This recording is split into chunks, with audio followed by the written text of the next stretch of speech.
Hello cinephiles, इस video में छावा पर बात करेंगे। मूवी कैसी थी इसके रिगार्डिंग मैं आपसे अपना ओपिनियन शेयर करूंगा। छावा मूवी बेस्ड है छत्रपति संभाजी महाराज की लाइफ पर। छावा का मतलब होता है शेर का बच्चा। औरंगजेब के ये शब्द, अगर मेरा बेटा संभाजी जैसा होता तो मैं हिंदुस्तान ही क्या पूरी दुनिया जीत लेता। ये आपको छत्रपति संभाजी महाराज के व्यक्तित्व के बारे में बहुत कुछ बता देते हैं। छत्रपति संभाजी महाराज ने 127 बैटल्स लड़े थे और इन बैटल्स में से ये एक भी बैटल नहीं हारे थे। इवन छत्रपति संभाजी महाराज ने औरंगजेब की इस कदर रातों की नींद उड़ा दी थी कि औरंगजेब ने कसम खा ली थी कि वो तब तक अपना ताज नहीं पहनेगा जब तक औरंगजेब छत्रपति संभाजी महाराज को पकड़ ना ले। सोच कर देखो, मुगल बादशाह औरंगजेब ने जिस ताज को पाने के लिए अपने भाई को मारा, अपने पिता शाहजहां को 8 साल तक जेल में बंद रखा, जिस ताज को पाने के लिए औरंगजेब ने अपने परिवार तक की लाशें बिछा दी, उस ताज को ना पहनने के लिए अगर कोई औरंगजेब को मजबूर कर सकता था तो वो था शेर छत्रपति शिवाजी महाराज का छावा छत्रपति संभाजी महाराज।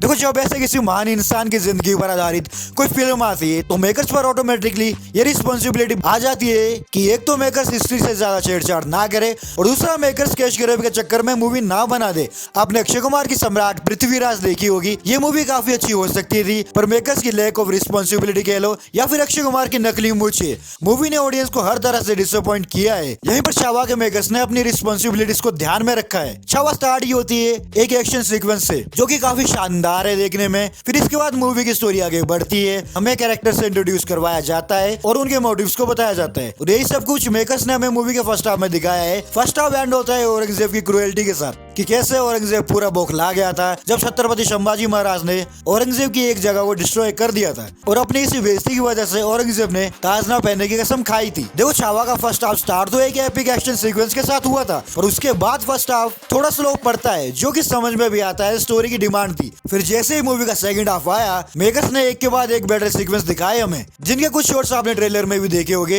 ये बैटल सीक्वेंसेस ठीक थी देखने में। फिर आती है मूवी की लास्ट एक्शन सीक्वेंस। ये एक्शन सीक्वेंस शानदार थी देखने में एंड फिर मूवी के एंडिंग के कुछ मिनट्स आपको रुला देंगे। जिनको नहीं पता है एंड में क्या होगा वो इस पार्ट को स्किप कर सकते हैं, स्पॉयलर्स होंगे। तो एंड में छत्रपति संभाजी महाराज और उनके पॉइंट कवि कलश जी को औरंगजेब पकड़ लेता है। मूवी में हमें ऐसा दिखाया है कि कवि कलश जी को औरंगजेब के सैनिक छत्रपति संभाजी महाराज से पहले ही कहीं ले जाकर मार देते हैं। इसके बाद हमें वो सीन दिखाया जाता है जिसमें औरंगजेब छत्रपति संभाजी महाराज को टॉर्चर करता है। लिटरली पहले औरंगजेब का सैनिक छत्रपति संभाजी महाराज के हाथ के नाखून काट देता है, फिर उनके जख्मों पर नमक लगाता है। इवन छत्रपति संभाजी महाराज की दोनों आंखें फोड़ देता है और उनकी जुबान काट देता है। इवन औरंगजेब ने उन्हें यह तक कहा कि वो औरंगजेब की साइड आ जाए और इस्लाम कबूल कर ले। इस ऑफर को भी छत्रपति संभाजी महाराज ने रिजेक्ट कर दिया था। जब आप इस सीक्वेंस को थिएटर में देखोगे आप अंदर से कांप जाओगे कि ये सब छत्रपति संभाजी महाराज के साथ रियल में हुआ था। फिर छत्रपति संभाजी महाराज के मुंह से उफ तक ना निकली। औरंगजेब के छत्रपति संभाजी महाराज को इतना टॉर्चर करने के बाद भी छत्रपति संभाजी महाराज बिल्कुल भी औरंगजेब के सामने गिड़गिड़ाए नहीं। और ये गिड़गिड़ाते भी कैसे, शेर छत्रपति शिवाजी महाराज के बेटे जो थे। तो ये थी मूवी की एंड की सीक्वेंस। देखो, छावा मुझे अच्छी लगी। मूवी में सभी एक्टर्स की परफॉर्मेंस अच्छी थी। ऑब्वियसली विकी कौशल ने शानदार काम किया है मूवी में और अक्षय खन्ना जी का जितना स्क्रीन टाइम था